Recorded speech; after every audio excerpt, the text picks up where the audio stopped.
as the standard electrode. Now, for such arrangement, the complete representation may be written as the reference electrode H plus and the glass membrane, the H plus from the external electrode, and this is the SE for the reference standard calomel electrode. So, the cell potential is expressed as E cell as E indicator electrode minus E standard calomel electrode plus EJ, which is the liquid junction potential.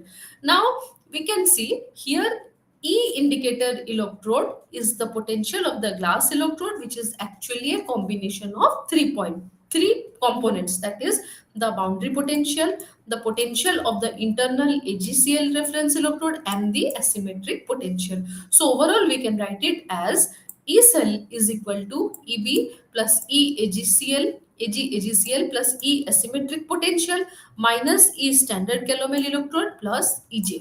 Now substituting the value of EB that we have found here from the above equation 3.5, that we have known that EB is equal to K1 minus 0.0591 into pH. We put this value and ultimately we get that the E cell is equal to E star minus 0.059 pH, and this E star, it includes all the constant factors that is present in the above equation, and ultimately it gives us the value of the total cell potential.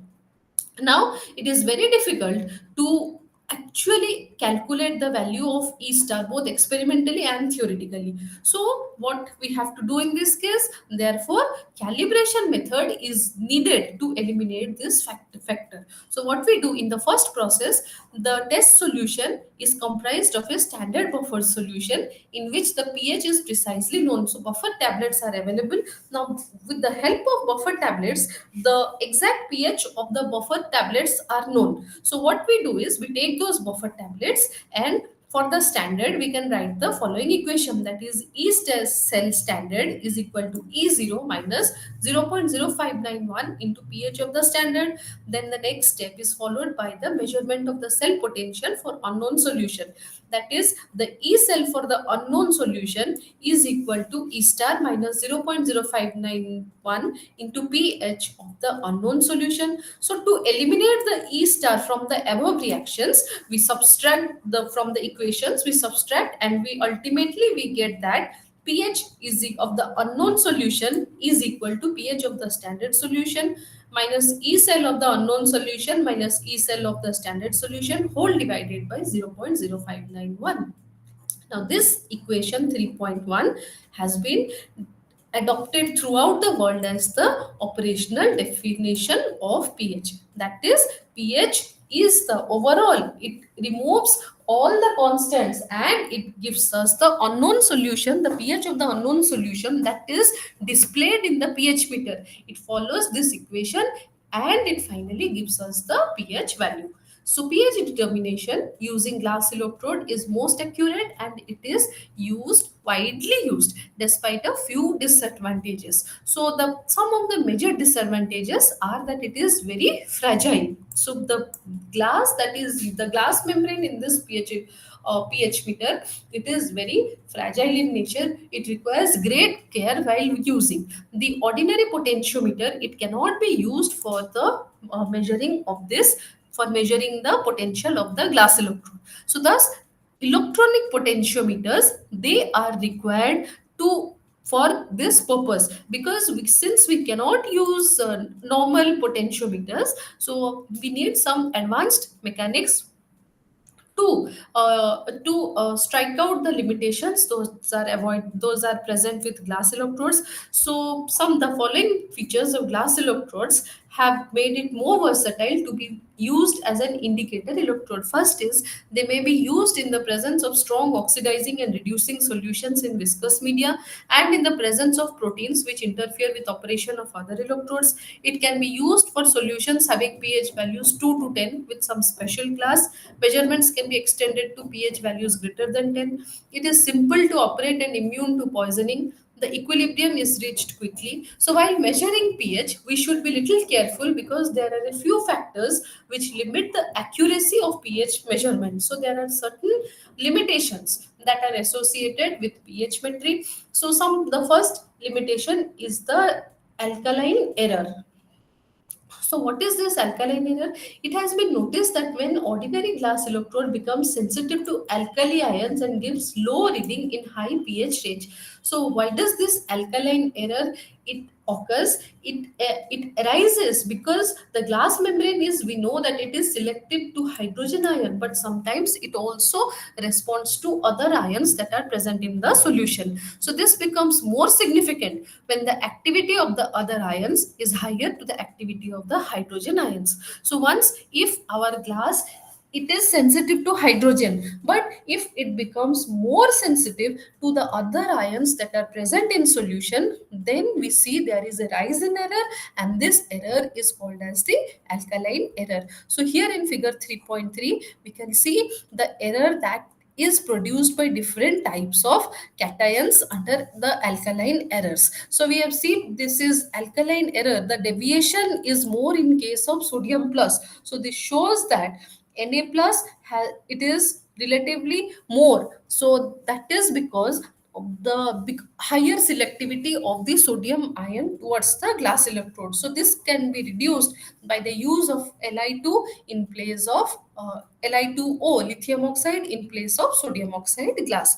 So this is called as the alkaline error.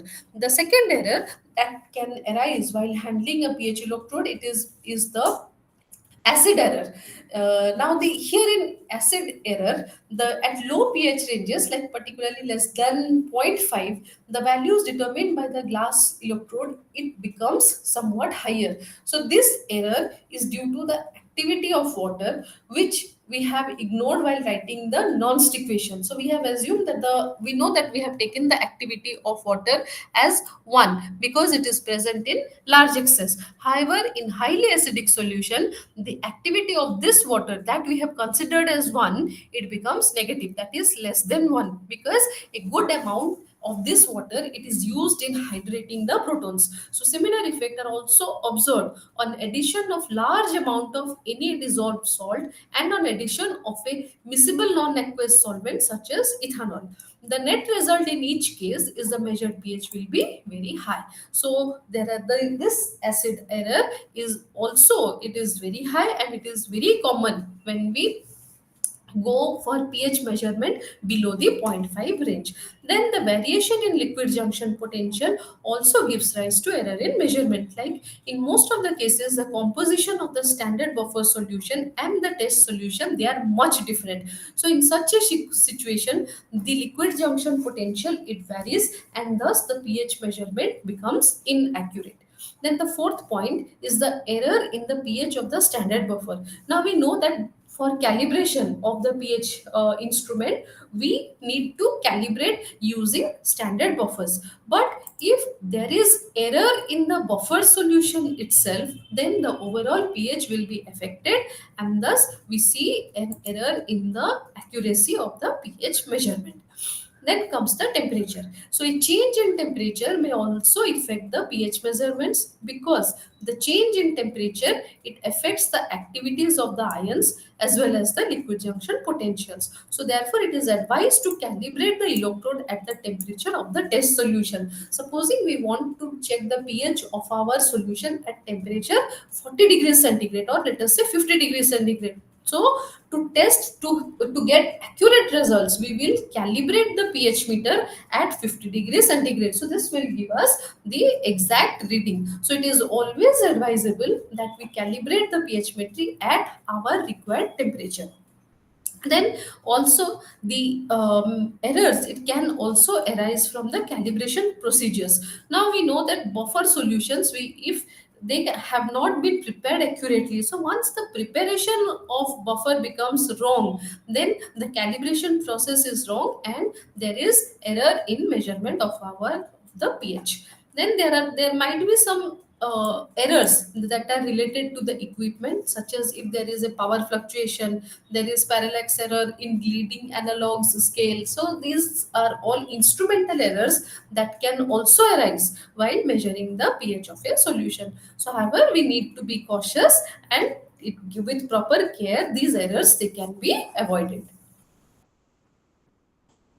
So now coming to pH meter.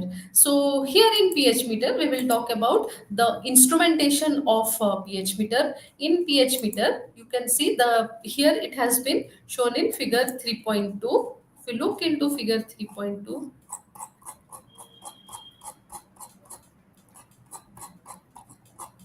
this is the figure 3.2, which shows the typical pH meter. So now we will look into the basic components of a pH meter. So ordinary laboratory voltmeters, they cannot be used for the measurement of the EMF of the glass electrode because of the high electrical resistance of the glass electrode. So that is why special high impedance voltmeter circuits are required. So the pH meter, it is a voltmeter but with several critical conditions. So it is not a normal voltmeter, but it has been designed specifically to meet the standards of a pH meter. Not only it measures the potential across the pH sensing and reference electrode, it also converts the potential difference measurements at a given temperature into pH, and it provides the mechanisms to correct for the non-ideal behavior of the electrolyte system.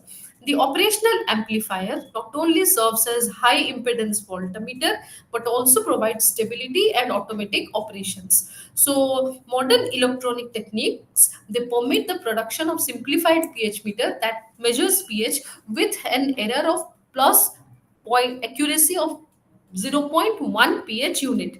So here the for a pH meter we see there is a reference electrode, a glass membrane electrode which acts as the indicator electrode. So what are the reference electrode that is used?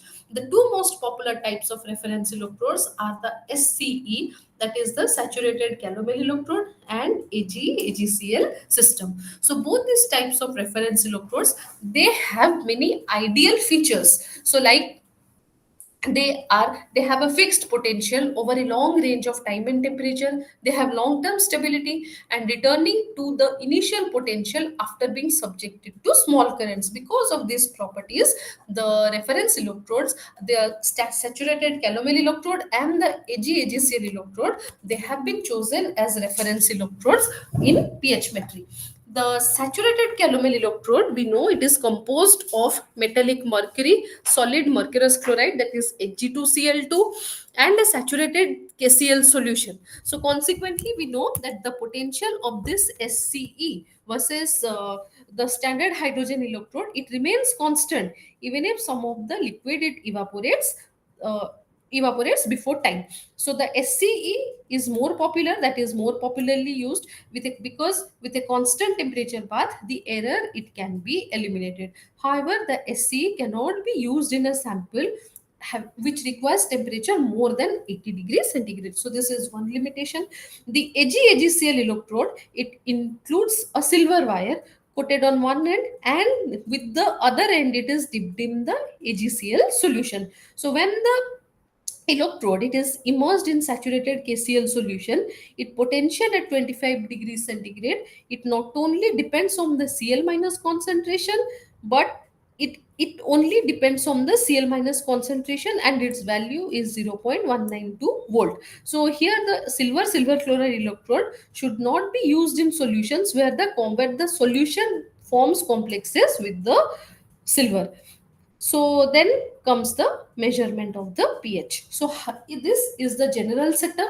Then how do we measure the pH in a pH meter? So pH measurements, they are part of routine test that has been done regularly in analytical chemistry. The measurement of pH is very critical because they have been used in day-to-day purposes of different substances, like for measuring the pH of water, the pH of food, the pH of the drinks, of different types of cold drinks, the pH of cosmetics. So there are these are the various essential things that needs to be that checked for their pH. So pH can be measured in several ways. So among the several ways, two two methods are very common. So one is the simple and precise, which uses colorimetric indicator methods. So that is the use of pH paper. So pH paper, this is a very old technique. So here we have pH papers. So second method is the costly and demanding, and which is more digitalized, and is the use of the pH meters. Now colorimetric, this pH paper method has, it is no more used, but the major disadvantage is that we cannot rely on the results of this pH meter. We cannot know the exact pH of the solution.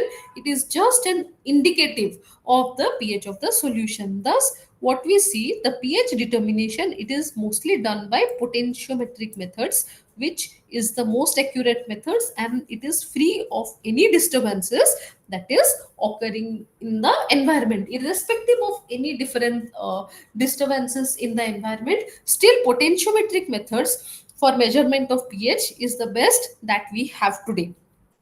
So how does this work? What is the apparatus and how does this work? So the apparatus, it consists of a pH meter. So the pH meter, it consists of the potentiometer, a glass electrode, a reference electrode, and a temperature compensating device. A balanced circuit is completed through potentiometer when the electrodes, they are immersed in the unknown solution. The apparatus also consists of the reference electrode, that is the either the standard calorimeter electrode or the AgCl electrode. Then the glass membrane electrode are used. Several are present, but if the combination of glass and reference electrodes are also used for pH measurement. Then we have beakers and then a stir. Then first is how to preparation of the calibration.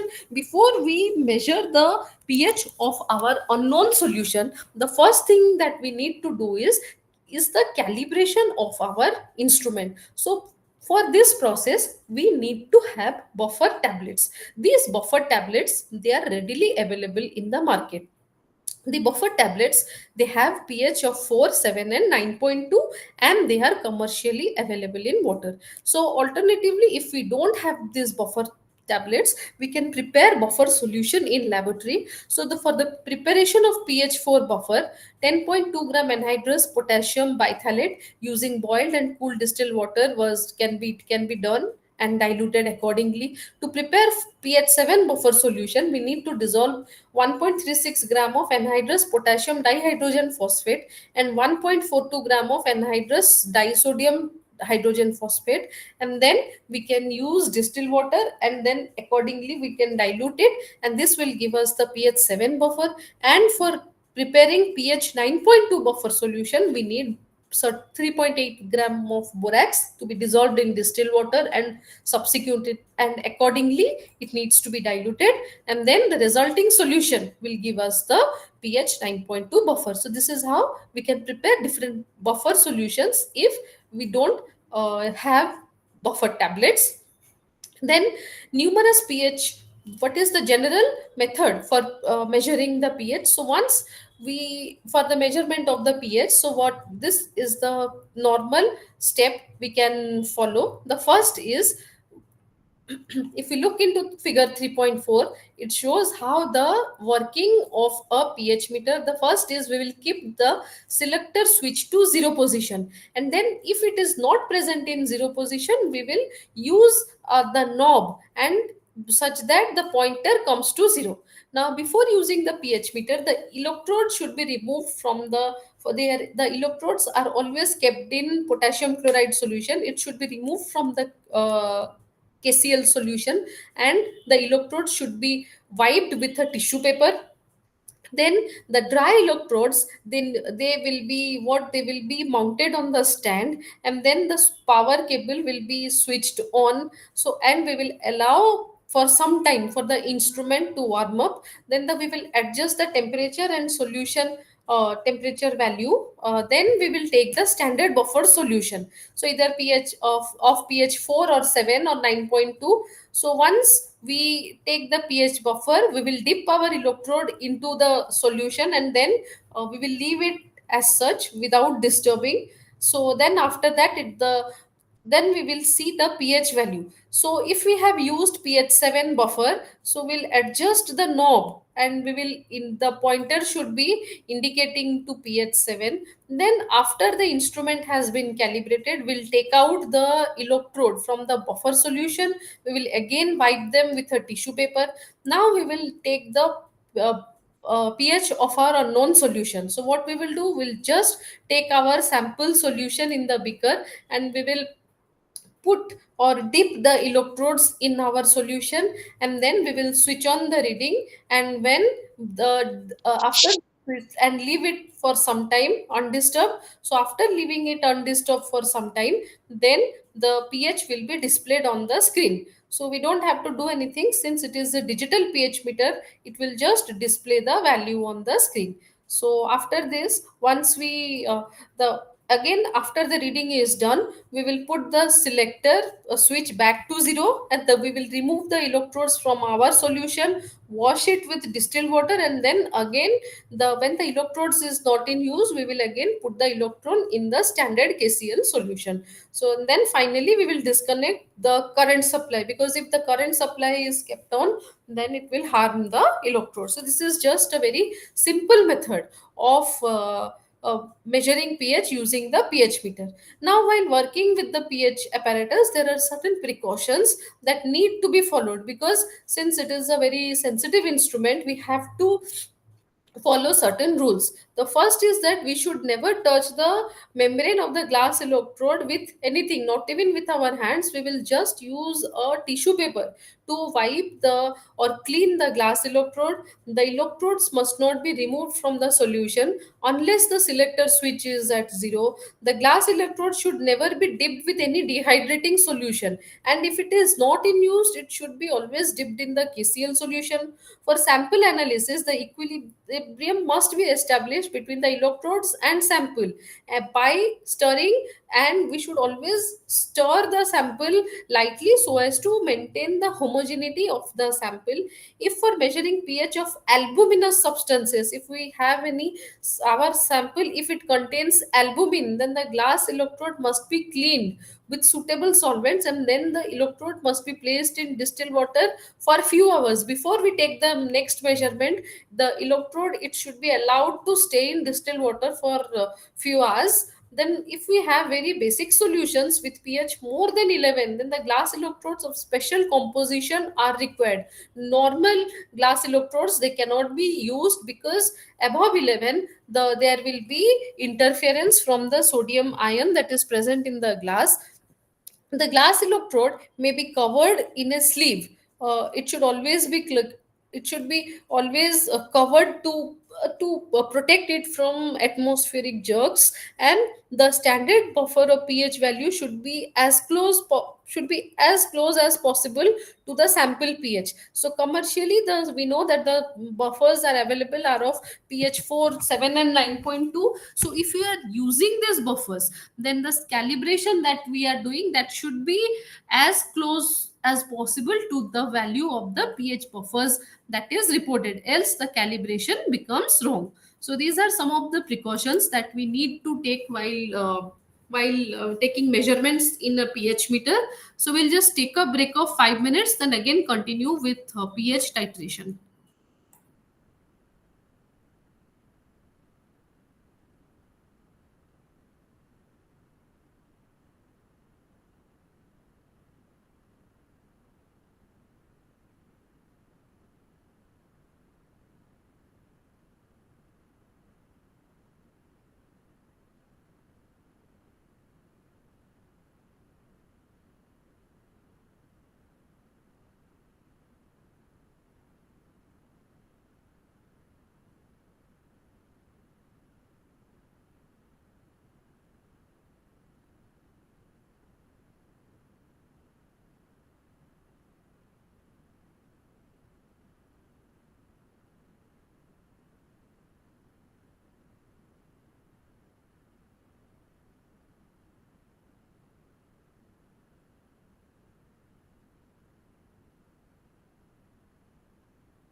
So now we'll start with pH titration. So for pH titration, this is similar to that of potentiometric titration. pH titrations, they are much more accurate than normal direct pH measurements. If we direct use the pH meter to know the pH of the solution, then instead of doing that, if we take the titration method, it is more accurate. So accuracy here it is increased because the pH, they are used to detect rapid changes that occur at the equivalence point of the titration. Furthermore, it is the change in pH versus the volume of titrant rather than the value of pH that is of interest. So here when we plot the graph, it is the change in pH versus the volume of titrant that is added. So here we can know what is exactly happening at the equivalence point and the minor changes that is occurring during the course of the reaction that can be easily known from pH titration experiments.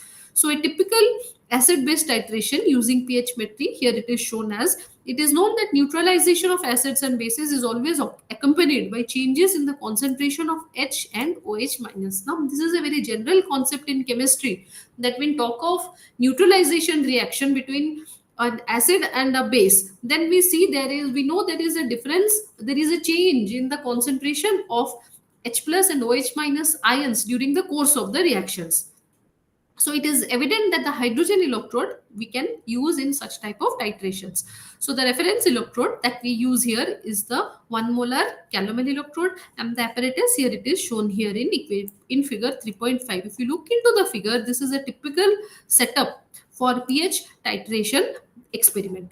So over the critical problem in titration is always, in any titration, is the recognition of the equivalence point. So the titration curve, it can be followed point to point, and by plotting the change in pH versus the volume of the titrant that is added, we can exactly calculate the equivalence point.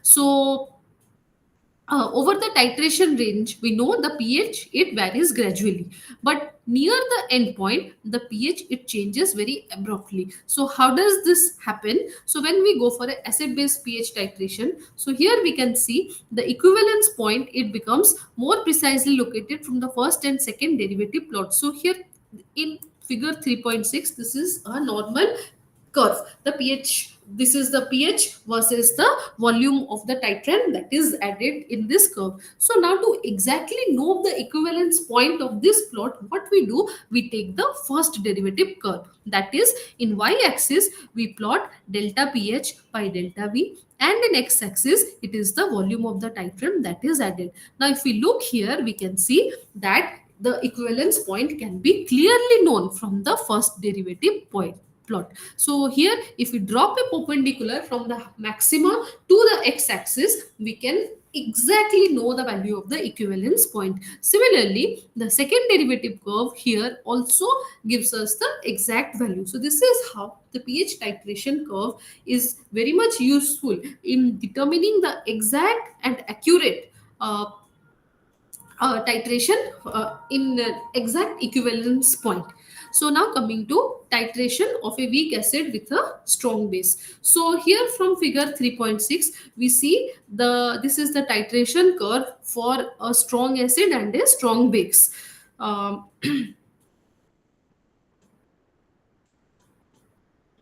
So now we will take an example. So first we will consider the titration of a 25 ml of 0.05 molar acetic acid solution. We know this is a very weak acid, and 0.05 molar sodium hydroxide. This is the strong base. And now we will see how the pH titration is done for this curve. So starting point of the titration curve. So the starting point of the titration curve of point 0.05 molar acetic acid is very low than that of 0.05 molar HCl, because acetic acid is poorly dissociated and hydro HCl is a strong electrolyte. So that is why the starting point for 0.05 molar CH3COH will be very low, and then the concentration of H plus ion in 0.05 molar acetic acid is almost 100 times less than that it is present in 0.05 molar HCl.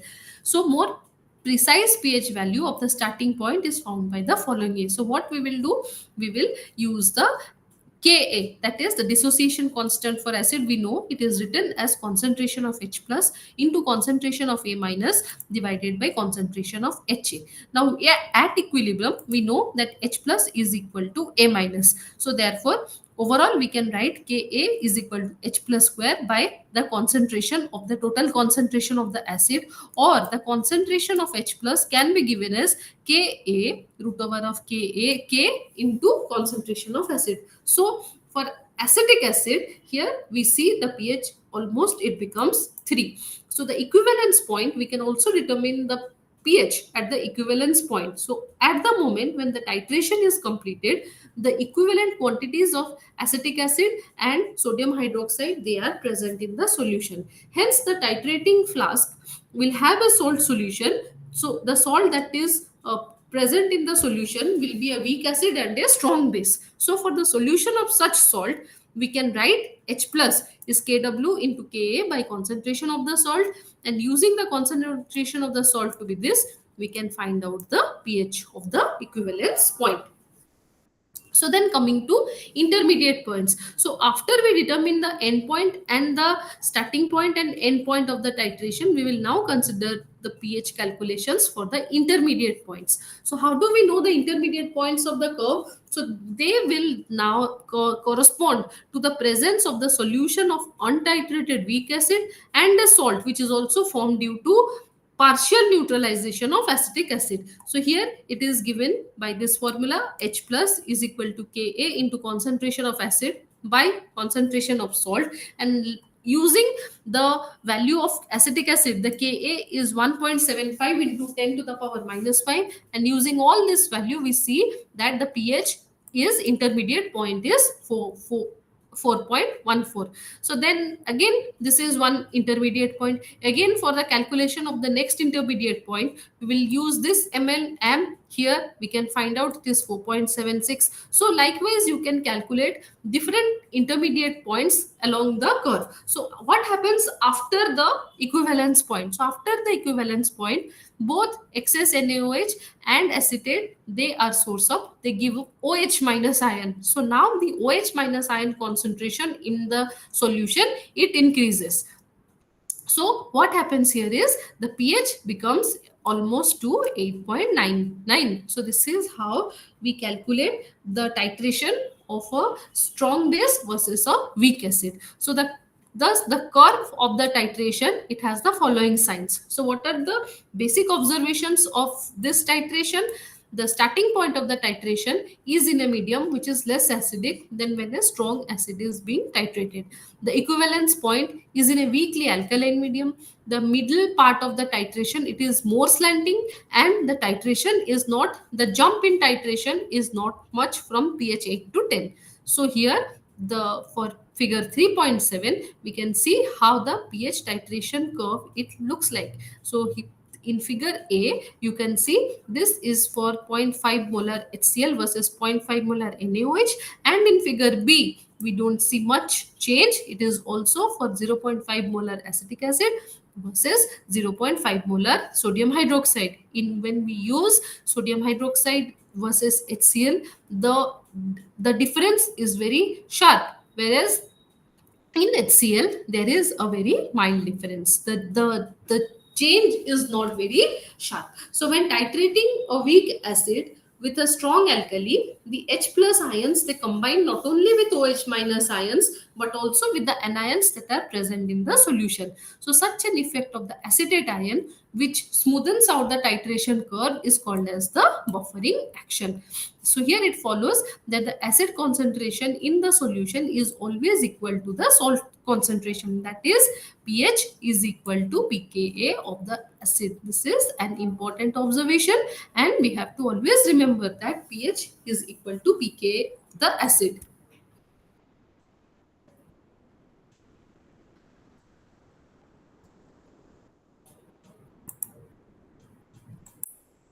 Sí.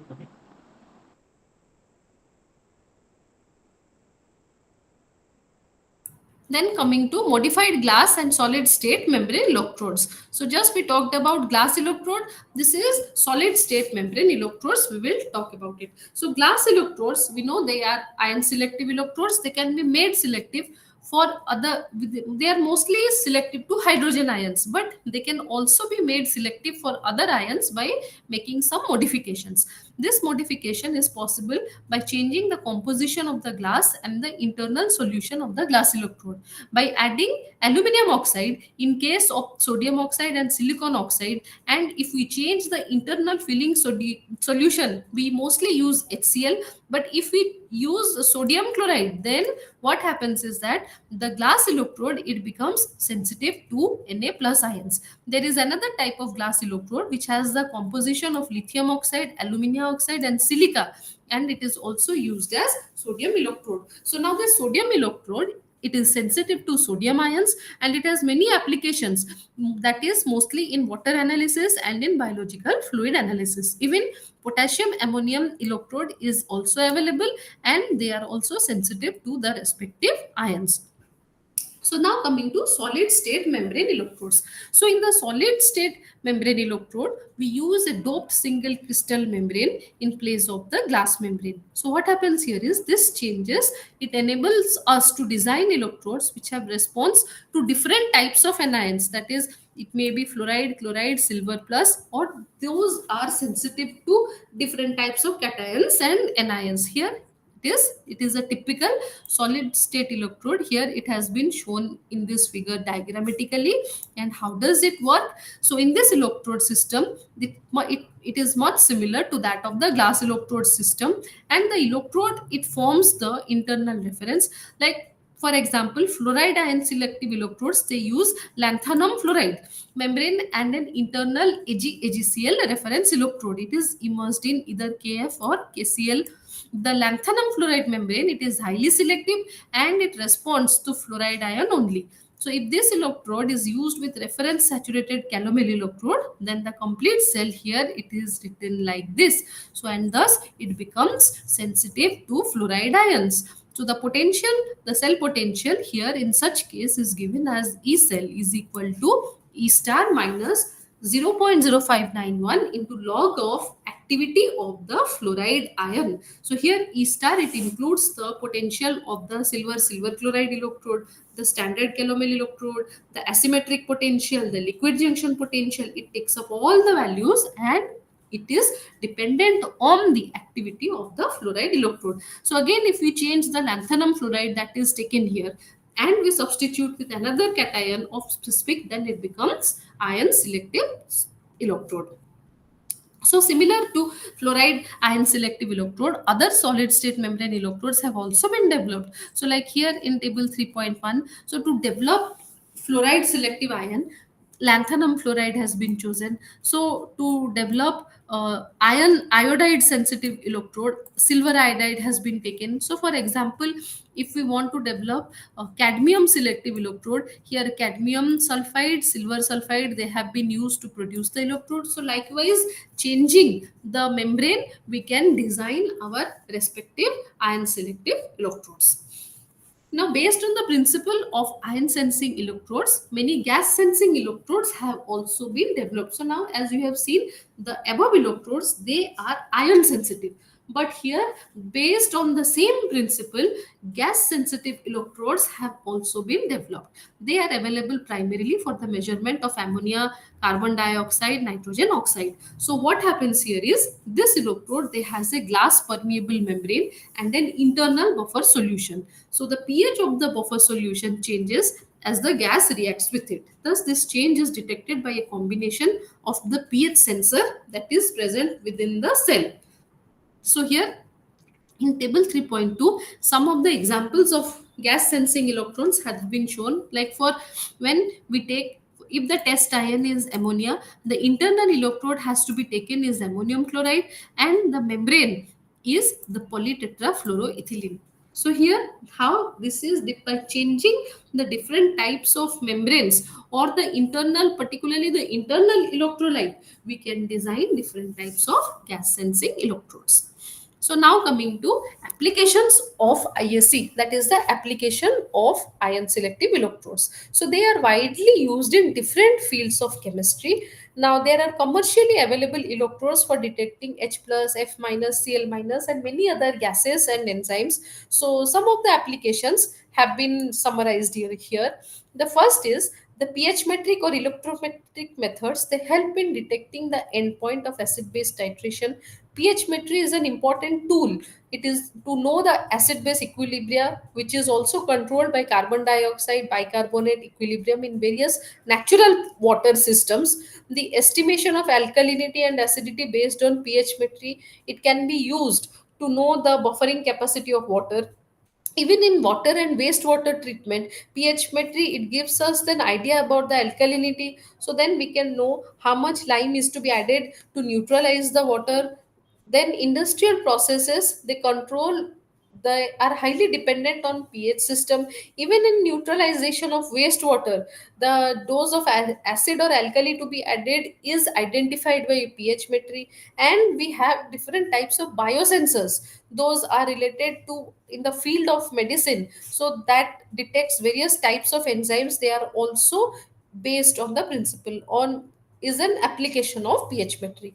So in summary, in we have talk about some of the what is pH metry, the pH, the type pH titrations and the different curves, the and the possible applications of pH metry in different fields. So with this we finish the chapter on pH metry, and now we'll go to the next unit, that is conductometry.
So now coming to conductometry.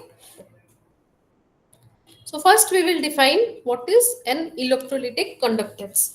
So we know that electrolytic solution, it contains free ions in addition to other species. Now when we apply electric potential, then the flow of current it occurs, which result in chemical changes within the whole cell. So the phenomena of decomposition of the solution by applying electrical current is called as electrolysis.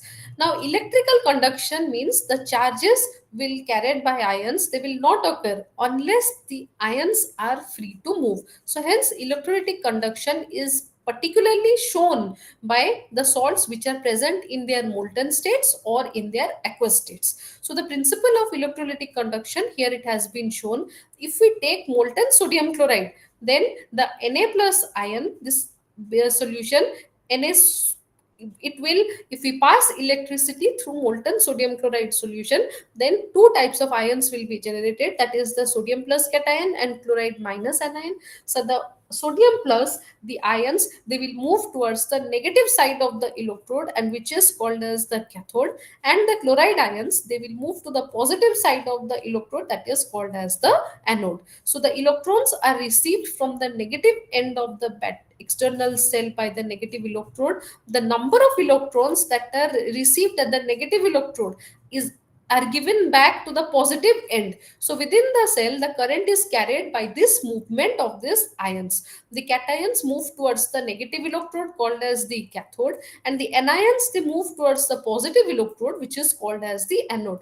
Now this movement of the cations and anions within the electrochemical cells is called as the electrolytic conduction.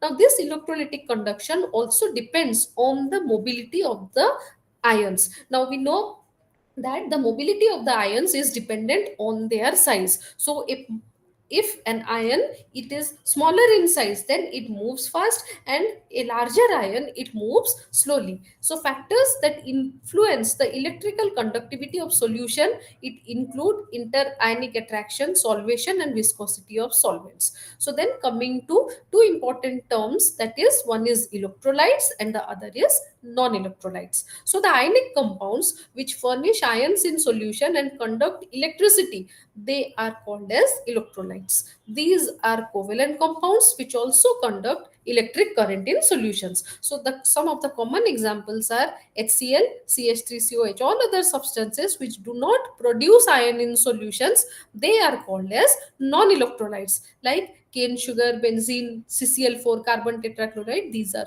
all non-electrolytes. Now sometimes electrolytes are called as true electrolytes, because in true electrolytes, the cations and anions, they exist in the molten states, because they, in NaCl, it exists in the form of Na plus and Cl minus ions. Then coming to strong and weak electrolytes. So now we know electrolytes can be classified into two classes. This are strong electrolytes and weak electrolytes. So strong electrolytes are those electrolytes which completely ionize in aqueous solution. Like for example, HCl, KCl, HBr, these are strong electrolytes because they undergo total dissociation in aqueous solution. And then comes the weak electrolytes. That is the electrolytes which undergo partial or they ionize to a only small extent. They are called as, which undergo partial ionization, they are called as weak electrolytes. Like acetic acid, although it is an electrolyte, the dissociation or the ionization of acetic acid is very low. The extent of dissociation is very low, and therefore it is classified as a weak electrolyte. So the terms here, the weak of the behavior of the electrolytes also depends on the nature of the solvents that we have used. Now we know that sodium chloride, if we take an aqueous solution, then it is a strong electrolyte, and acetic acid is a weak electrolyte in water. But if we dissolve sodium chloride and acetic acid in ammonia, then they show almost similar behavior. So that is why the nature of the solvent that is used during the electrolysis process is also important. However, mostly all of the electrochemical processes, almost all of the electrolysis process, they are done by in water. That is why the general definition is related with aqueous solvents. Then coming to conductance of solutions. So conductance means the ease of flow of electric current where it through which it can pass through a body is called its conductance. So in metallic conductors, it is caused by the movement of electrons, while in electrolytic solutions, it is caused by the ions of the electrolyte. So the electrolytic conductance G of a medium is directly equal. Here it is shown as the conductance G is equal to 1 by R. So which means that electrolytic conductance is equal to the to its reciprocal of the resistance in ohms.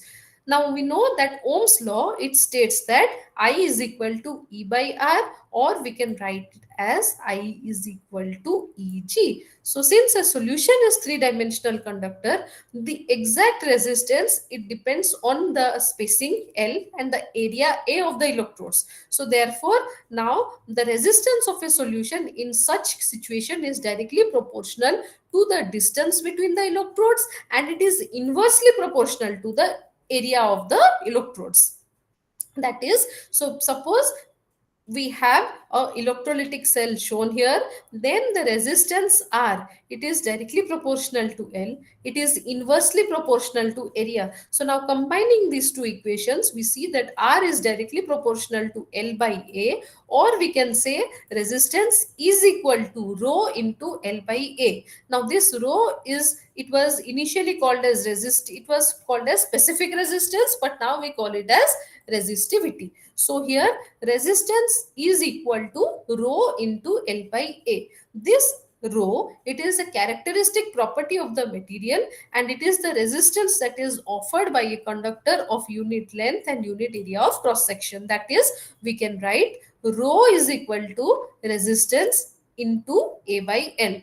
Now, if we want to express this specific resistance or rho in terms of SI units, then we can find out that the unit of rho is equal to ohm meter. Here it is written as ohm meter.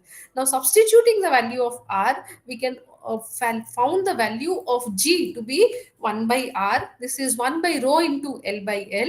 A by L, it is given as kappa into A by L. Now this kappa is called as specific resistance, or is the reciprocal of specific resistance, and it is called as specific conductance or conductivity. Similarly, as rho is called as resistivity, kappa is called as conductivity. So the unit of rho is ohm meter. Since kappa is reciprocal of rho, the unit is ohm inverse meter inverse. Now, this quantity may be considered to be the conductance of a cubic material of edge length unity. But in SI system, the unit for conductance, it is written as Siemens and given the symbol capital S. So therefore, the unit of conductivity is given as S centimeter inverse. That is, conductivity is written in terms of Siemens per centimeter. So it may be, we always should remember that Siemens per meter is equal to 1 by 100 into Siemens per centimeter. But conductivity is reported in smaller units like microsiemens per centimeter or millisiemens per centimeter, depending on our material. So then comes the cell constant. Suppose for a given cell, the cell constant K is equal to L by A. So here we can write out that kappa is equal to conductance into cell constant. This is an important equation that we need to know. The conductivity or the specific resistance, we call it as kappa, specific conductance, that is kappa, it is given as conductivity into cell constant. So now to obtain the value of the cell constant, it is not necessary to determine L and A. Instead, what we do, so how should we know this cell constant? So instead we measure it by taking a solution of known conductivity. So for this purpose, potassium chloride solution is used, since the conductance have been measured with accuracy in known cell dimensions.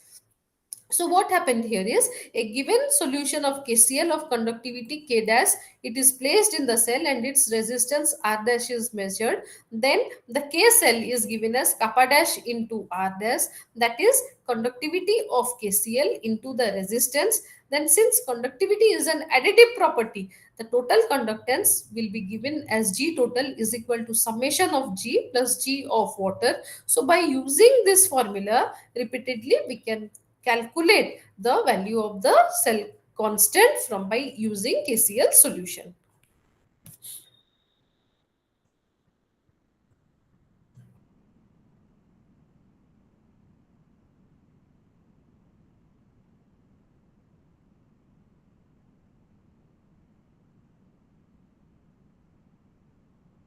Now coming to molar conductivity.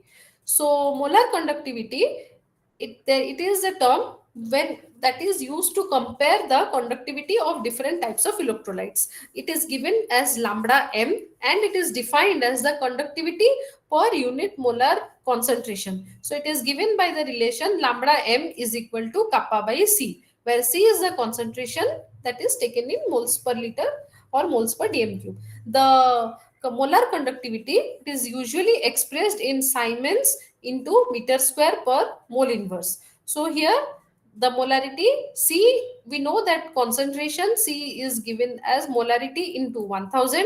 So earlier we use equivalent conductivity, so which is given as 1000 into kappa by C. So these are some of the equations for concerning molar conductivity.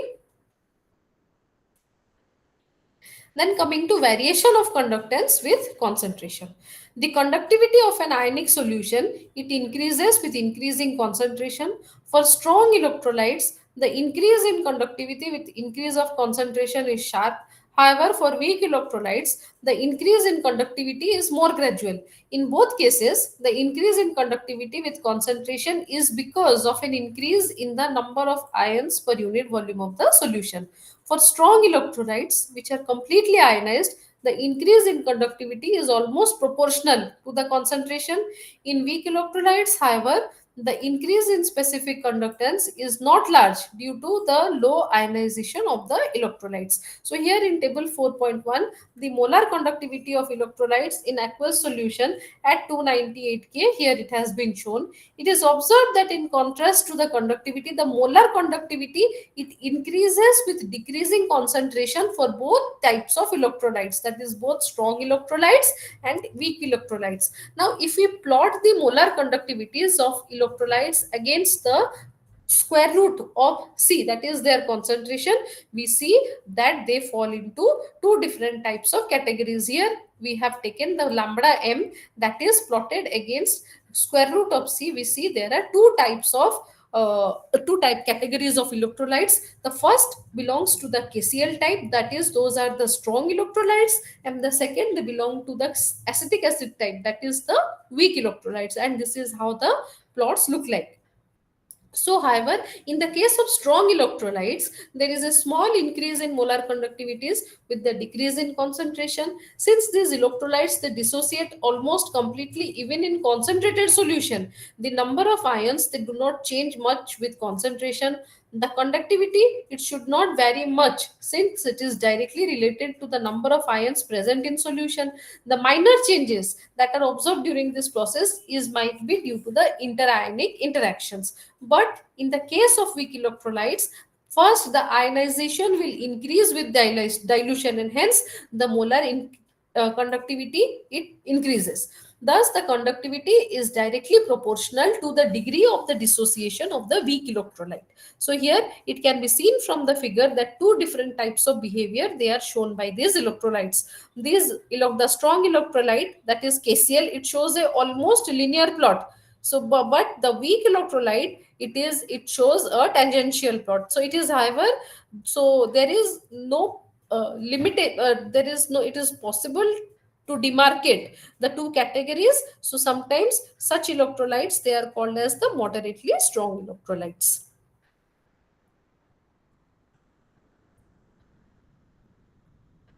Then coming to limiting molar conductivity. So an important relation that can be obtained by extrapolating the curve for strong electrolytes. So for strong electrolyte, if we extrapolate this plot for C tending to 0, when C tends to 0, that is when all ionic effects are absent, then a limiting value is obtained. So here, observing the linearity of this plot, we found that lambda m is equal to lambda infinity minus b root c. So this lambda infinity is called as your limiting molar conductivity, or we call it as molar conductivity at infinite dilution. So the for any species that is present in solution, lambda infinity can be written as lambda plus infinity plus lambda minus infinity. That is the total ionic conductivities of a solution is given as the ionic conductivity of the cation plus that of the ionic conductivity of the anion. The molar conductivity of the ionic species is a measure of the amount of current carried by its ion in its solution. Here, for example, it has been shown in table figure 4.2, the limiting ionic molar conductivities and limiting ionic equivalent conductivities of selected ions in water, it has been shown here. Then comes ionic mobilities and transport number.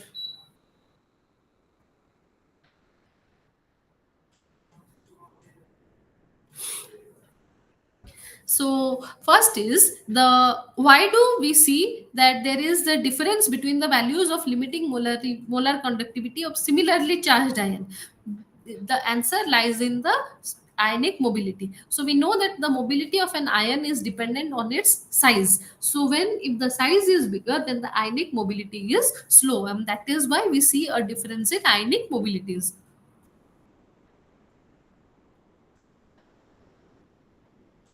The ionic mobility is defined as the velocity with which an ion would move under a potential gradient of 1 volt per meter in a solution. So, for instance, ionic mobility is related to limiting molar ionic conductivity, that is given in equation 4.3. Here, Z plus and Z minus are the valencies of the positive and negative ions.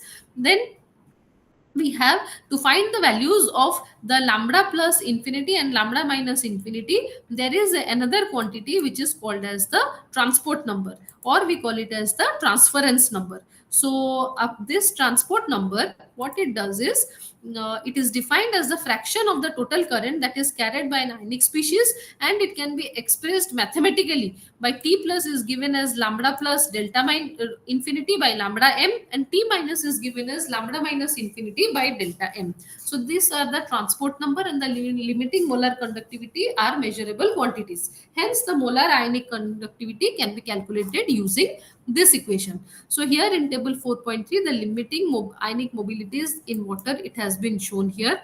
Now, if we look into table 4.2, we see that the Li plus ion, because of its larger hydration cell, it has a lower mobility than the potassium ion. So here we can see how this hydrogen ion jumps from O1 to O2 to O3. So the effect of other factors on conductivity, besides concentration, there are some other factors which affect the conductivity of the electrolyte solution. So first is the effect of temperature and pressure. The conductivity of all electrolytes, it increases with increasing in temperature. The variation of molar conductivity at infinite dilution with temperature, it is given by the following empirical equation. The conductivity increases slightly with increase in pressure. The effect is mainly through changes in the viscosity of the medium, which decrease by an increase in pressure. So effect of solvent, in solvents with low dielectric constants, they have small ionizing effect on the electrolytes, and thus the electrostatic forces would be appreciable and equivalent conductance will have small value. Then viscosity of the medium, the dependence of conductance on viscosity of the medium, it is given by the Walden's rules. So according to which the electrical conductance of an electrolyte is inversely proportional to the viscosity of the medium. Then coming to measurement of electrolytic conductance, then how we will measure electrolytic conductance. So the conductance of a solution, it can be determined by measuring the resistance offered by a solution contained within the two electrodes. So for measuring this, the principle of Wheatstone bridge is employed. So what is this Wheatstone bridge? So it is employed to measure the resistance of an electronic conductor. Here, the Wheatstone bridge diagram, it has been shown in figure 4.3. So the bridge, it is in the bridge, the total current is divided into two parts, that is through R1 and R3, and the second is through R2 and Rx. So under balancing conditions, the EB, that is the boundary potential, must be equal to that of the potential at B must be equal to the potential at D. So simply applying all these equations, and we can find out the conductance. So once we know the R1, R2, R3 and Rx resistance, we can find out the conductance, which is given as G is equal to R1 by R2, R3, and then the output potential, they all can be calculated with respect to these equations. Then measurement of conductance of a solution. The principle of Wheatstone bridge is also used to measure the conductance of a solution. Since direct current would polarize the conductivity of the cell, so what happens here is an AC source is used. So a suitable conductivity cell is taken. The Rx, that is the unknown resistance, it has to be found out. Then the balance indicator, maybe an AC galvanometer, and then this is the conductivity bridge, and mostly a cathode ray oscilloscope is used. The conductance can be read directly on the commercially available panel mounted bar.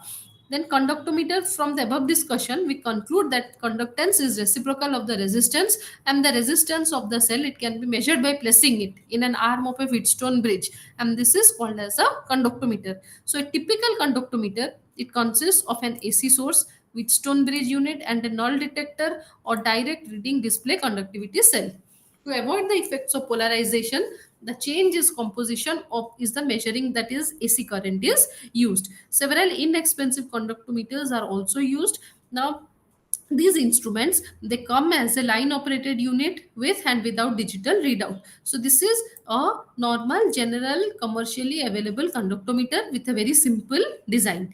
So various types of cell have been designed and are in use of the measurement of conductance of the solution. They are either made up of pyrex glass, and the electrodes, they are fitted with the electrodes of mostly platinum. So to overcome the imperfections in the current, they are coated with a layer of finely divided platinum black. So then the distance of the electrode is maintained, and the here if in figure 4.7a, these are some of the typical designs of conductivity cells that we come across. So for most purposes, a special cell is not required, and good results are obtained by clamping a commercially available dip cell. So with this arrangement, the dipping cell should be lifted clear of the solution after each addition from the burette to ensure that the liquid between the electrodes becomes thoroughly mixed. So for spot checking on a process stream, the conductivity cell is used. Now, what is the procedure to run a conductometer? So first is the instrument should be connected to an AC supply. The in frequency selector should be switched to the required frequency. That is the frequency that we need to work with. Let us say 1000 hertz. Then we will set the selector on cal. That is the calibration mode. Then with the we'll select it to our respective one position. Then the conductivity cell electrodes, we will connect it to the terminals. Then we will take the standard KCl solution, let us say zero point 0.1 molar in a beaker, and we will stir the solution.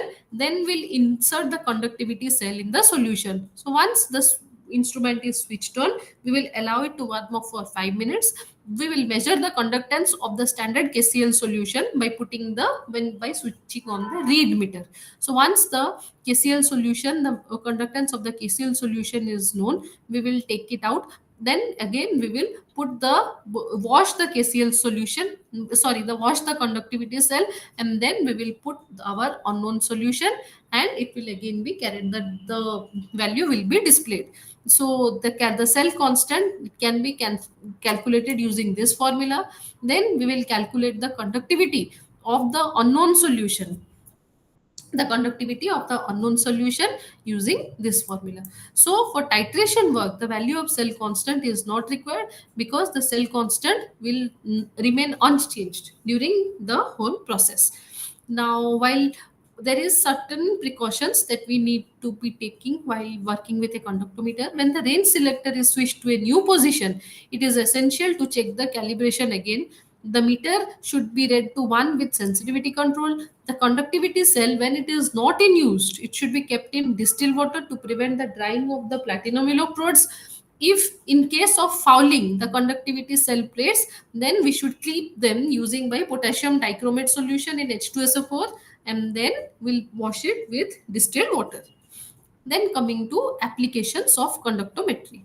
The high sensitivity of the conductometric measurements, it makes it an important analytical tool for environmental analysis and other applications. So mostly a continuous or spot check measurement of conductance is mostly done. So what we usually we dip the electrode in the cell meter and switch on the instrument, and it shows the conductance values.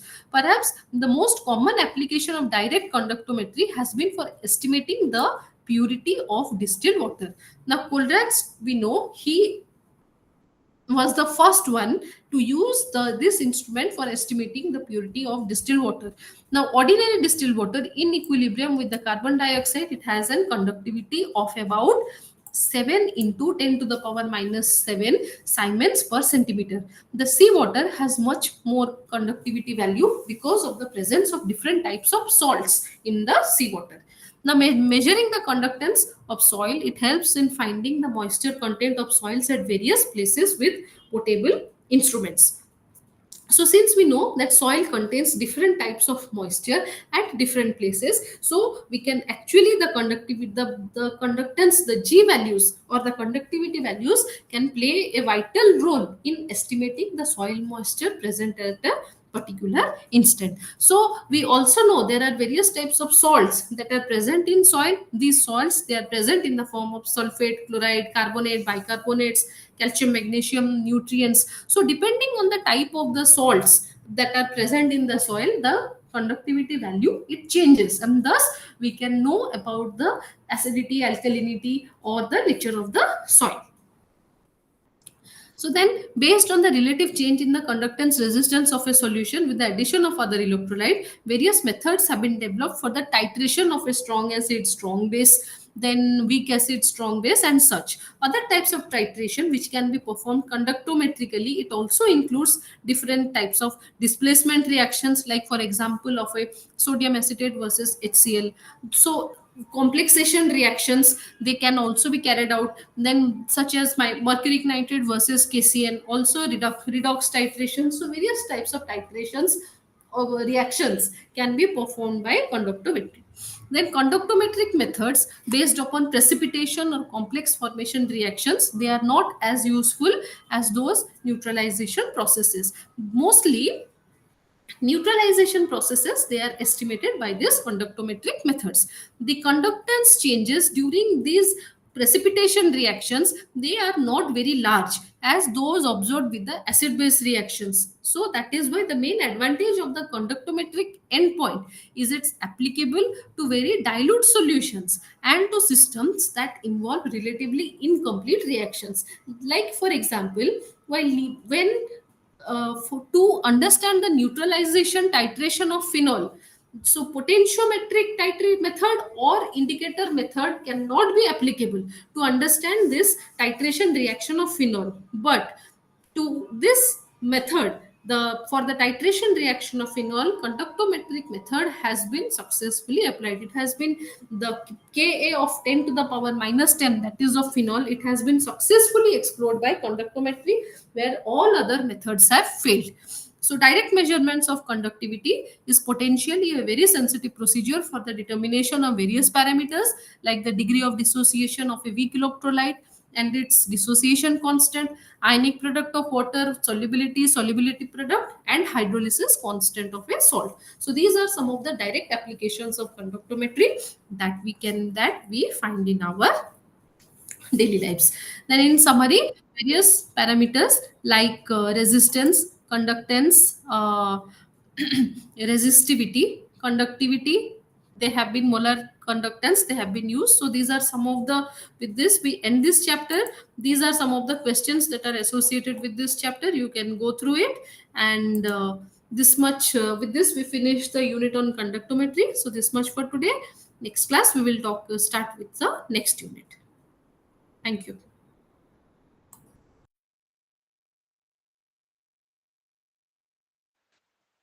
Hello,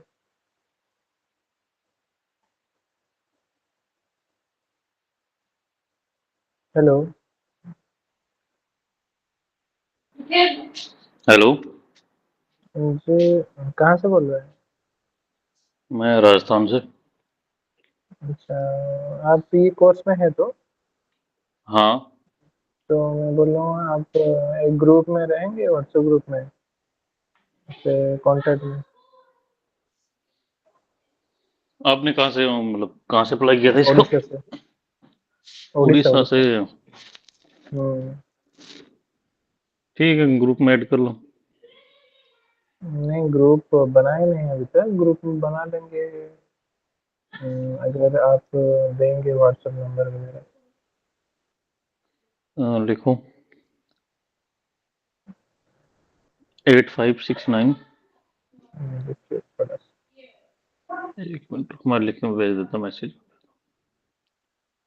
85। 69 हम्म 968829।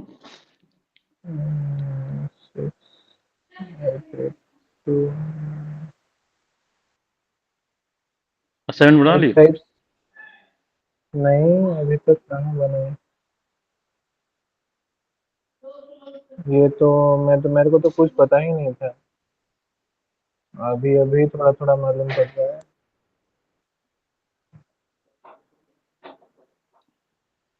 अभी job में हो आप?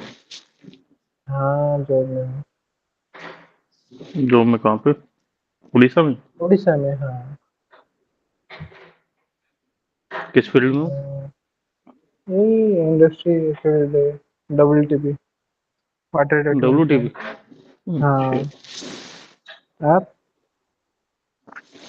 मैं PU colour में हूँ। इसमें? पॉलीयूरेथीन colour. अच्छा अच्छा अच्छा, समझ गया। कब ये पहले साल है या क्या कुछ? वर्क का या पहले इसका? ना ना, ये इसका कोर्स ये का। 1 ईयर का, 1 ईयर का ही कोर्स है तो। मतलब 1 ईयर कोर्स है, मतलब एक्सटेंड तो हो सकता है। 3 ईयर तक मतलब एक्सटेंड हो सकता है। जनवरी में एडमिशन लिया था। हाँ, अच्छा अच्छा, इसी जनवरी में, तो 25 जनवरी 2025। हाँ, तो अभी ये क्लास अच्छा। लग रही है। तो नवंबर में एडमिट, सितंबर इसका असाइनमेंट जमा करने का महीना है। 1 सितंबर से 30 सितंबर हाँ तक। हाँ हाँ हाँ। और नवंबर में वही एडमिट तो। कार्ड आ जाएंगे। हम्म। और दिसंबर में अभी एग्जाम तो। होंगे। अगर एग्जाम में री हाँ, वगैरह आए या फिर फेल हुए तब उन एग्जाम को दे होगे, क्लास नहीं लगेगी उसके बाद। क्लास नहीं लगेगी मतलब क्लास तो उसके भी तो, बाद? असाइनमेंट दिसंबर में जैसे अच्छा पेपर हो अच्छा गए, अच्छा अच्छा, समझ गया। तो पेपर में अगर री वगैरह आ गई है, कम नंबर आए, तो दोबारा एग्जाम दे हाँ सकते हाँ। हो। तब वो 3 साल तक एक्सटेंड हो गए हैं। अच्छा, ऐसे होता है क्या? अदरवाइज ही 1 ईयर का ही कोर्स है ये। समझ गया समझ गया। तो अगर बैक या फिर कुछ लगा, या फिर एग्जाम नहीं दे पाए, तो ऐसे करके 3 ईयर तक हो सकता है ना? हाँ, जैसे भी असाइनमेंट जमा करने हैं, तो अगर असाइनमेंट में वो हम्म, उनको अच्छे नहीं लगे, उन्होंने कम नंबर दिए, तो दोबारा बनाने पड़ेंगे। अच्छा अच्छा। और जब तक अगर असाइनमेंट जमा नहीं करेंगे तो हम एग्जाम के लिए अप्लाई नहीं कर सकते नवंबर में। हम्म। क्योंकि आपका कहाँ इसमें है रीजनल सेंटर? मेरा दिल्ली, दिल्ली वर्क है। मैंने दिल्ली नियर आउट पढ़ रहा था ना मेरे। अच्छा, आप दिल्ली में रहते हैं? नहीं, मैं दिल्ली मेरे से 80 किलोमीटर है। और मेरे दो ही, मेरे पास आसपास दो ही थे, जयपुर या फिर दिल्ली। अच्छा अच्छा। जयपुर मेरा 300 पड़ रहा था, 300 किलोमीटर। दिल्ली 80 पड़ रहा था, तो 80 किलोमीटर पास है। अच्छा। दो भर दिया फिर मैंने। अरे वो तो बहुत टेंशन की बात है, मैं तो देखा नहीं था। फिर रीजनल सेंटर मेरा आ गया भुवनेश्वर, मैं जहाँ पे रहता हूँ उधर से 300 400 किलोमीटर पड़ रहा है। बहुत दिक्कत की बात है। एग्जाम ये देने आपने जाएंगे मेरे को फिर। मैसेज किया है ना? हाँ। हम दोनों मिलके अभी ग्रुप बना लेते हैं। फिर और अभी तो किसी से बात देखते हैं, हुई और नहीं है। कोई। हाँ, कोई अगर हो तो अच्छा है। बाकी कल भी किसी ने क्लास नहीं ली। वो 3 4 ही लोग रहते हैं। चार ही, हाँ चार ही। मैं तो ये देख सुन रहा था कि हमारे उड़ीसा में जितना भी है, 2 जगह में है हम्म। Regional centre. हम्म। तो मेरा स्टडी सेंटर में मैं एक ही बंदा हूँ। और मेरे स्टडी सेंटर रीजनल। में मैं एक ही बंदा हूँ। अरे यार, यही प्रॉब्लम है इस कोर्स का। कल भी 4 5 आदमी थे ना? हाँ, पर मतलब जैसे कि ईमेल में मैं देख रहा था कि है तो बंदे है तो। वो ऑल इंडिया तो के हैं। अच्छा, ऑल इंडिया के? हाँ, वो ईमेल में ऑल इंडिया के बंदे हैं, और एक ही बार क्लास लगेगी। हम्म। तो सबका इसलिए एक साथ लिंक भेज दिया। समझ गया।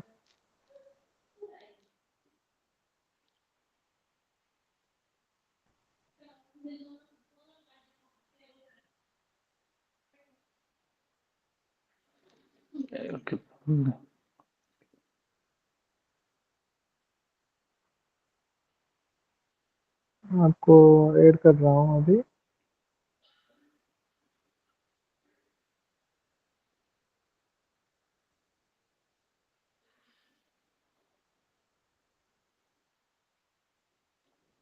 37 लोग वैसे तो इसमें ईमेल में।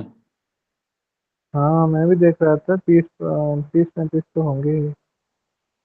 हाँ, तो ऑल इंडिया के 30-35 है। हर एक रीजनल सेंटर में हम्म। एक एक भी होगा।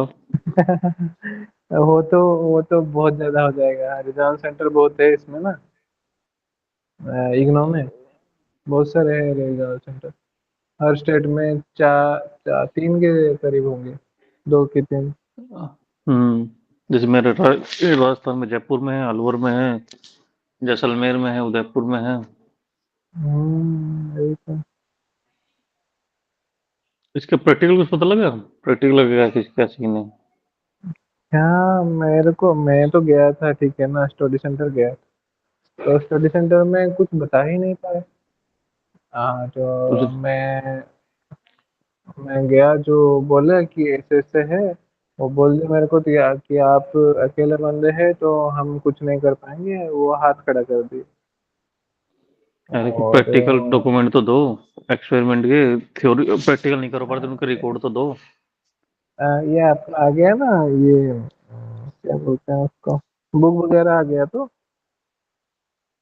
बुक्स वगैरह मैंने मंगाई नहीं थी यार। उसकी प्रैक्टिकल की भी आई है। अच्छा। अ, हाँ बोल तो रहे थे कि प्रैक्टिकल भी आएगा कुछ। अभी तो मेरे को अभी एक ही पार्सल हुआ है, मतलब एम उस सी पार्सल एच में क्या है? वन टू थ्री MCH 1 2 3 करके तीन, नहीं, पांच शायद बुक है। आज ही मेरे को ये हुआ है, मैं ऑफिस में आज ही हूँ रिसीव अभी। हुआ है? गया है। हाँ आज ही रिसीव हुआ है मेरे को। चलो इसको बताना कौन कौन सी बुक आई है। अगर प्रैक्टिकल कुछ आया हम्म, हो तो भेज देना, मतलब फोटो भेज देना। फोटो तो ऐसे ही तो ग्रुप ये है ना, आपके पास नहीं है क्या, ये ऑनलाइन वगैरह जो होता है। ऑनलाइन मैंने इसकी जो इग्नू की साइट से डाउनलोड की, उसमें जो सेपरेशन मेथड है ना, हाँ हाँ। उसके प्रैक्टिकल नहीं मिल रहे। बाकी तीनों के सब्जेक्ट मिल गए, मतलब MCH 1 के मिल गए, 3 के मिल गए। अच्छा। ये तो मैंने देख लिया था ये गाइड पर। हाँ मैं भेज रहा हूँ, उसका एक जिप फाइल करके है, मैं आपको भेज रहा हूँ, मेरे पास था। सेकंड का नहीं मिला मेरे को। रुकिए मैं देखता हूँ, मैं पूरा अभी तक नहीं देखा हूँ सच बोलूँ तो। मतलब ये ऐप सेपरेशन मेथड MCH-L002 ये नहीं मिला मेरे को, बाकी सारे मिल गए 8 में से ना। इसको तो मैं देखा ही नहीं, मैं टाइम मेरे नहीं पास दे पा रहा यही जो हूँ। मैडम पढ़ा रही थी ना भी, जो बुक्स PDF वही आई है मेरे पास। अच्छा अच्छा, रुकिए थोड़ा सा, मैं एक भेजता हूँ, मेरे पास है। जी फाइल आपको खोलना आता है तो। हाँ हाँ। अच्छा। हाँ, जिप फाइल में शेयर करते हैं डाटा, जब हमें कहीं शेयर करना होता है कंपनी पता ना लगे। अरे। कंपनी में बताना नहीं होता, इसलिए फिर हम जिप फाइल कन्वर्ट करके तब कॉपी पेस्ट करते हैं। हाँ, अच्छा अच्छा। हमारे वो डाटा प्राइवेसी लगा रखी है ना कंपनी में।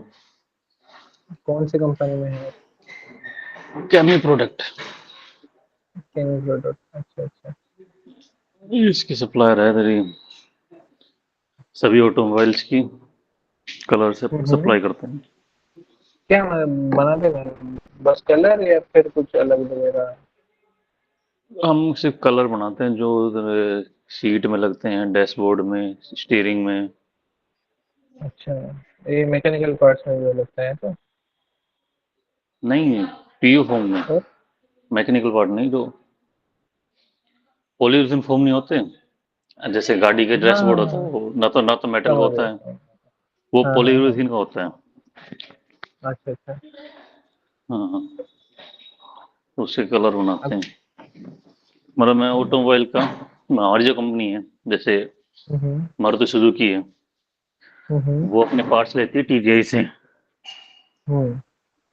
और TDI को हम कलर सप्लाई करते हैं। तो सेकेंडरी कंपनी हो गई हम ऑटोमोबाइल की। हुंडई का है, हुंडई लेती है कोमोस से, और कोमोस फिर हमसे कलर लेती है।